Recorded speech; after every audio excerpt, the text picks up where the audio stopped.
So in this video, I want to give you a bit of insight into how a computer or how a calculator may work, in how the order of operations can have an impact on final calculations.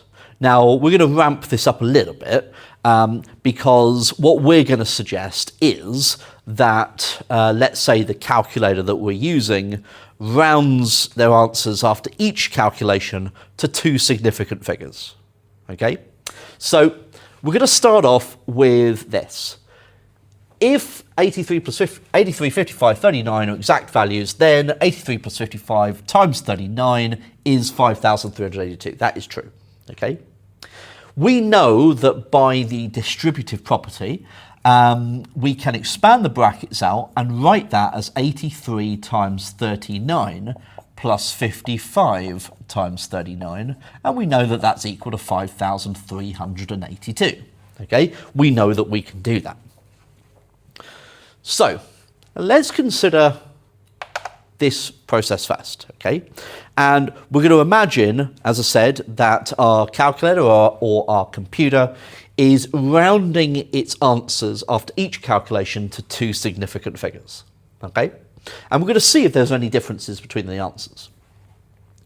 So the first thing it would do is it would add 83 and 55. So 83 plus 55 is 138. So you get 138 times by 39. But of course, what it's going to do is it's going to round 138 to two significant figures.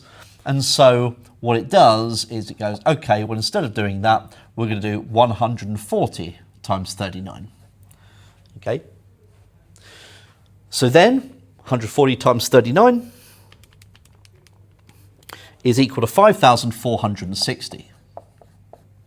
And then it rounds its answer to two significant figures, which is equal to 5,500. So as I said, this is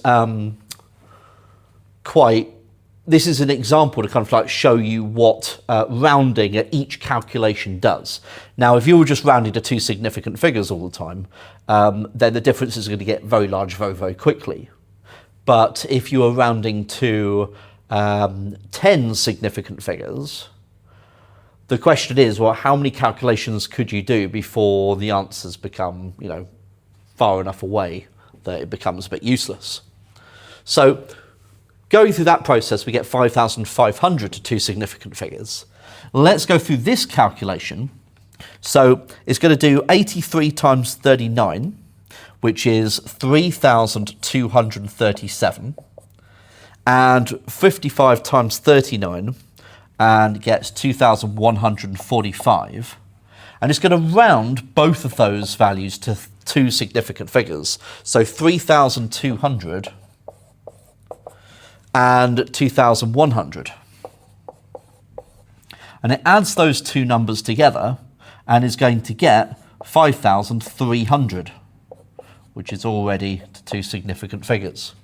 And so the answers, although the calculation we started with is obviously the same, okay, if you have a computer or a calculator that's doing this, that is rounding after every calculation, rounding its answer after every calculation, then even though we only had a couple of steps here, the differences are quite different.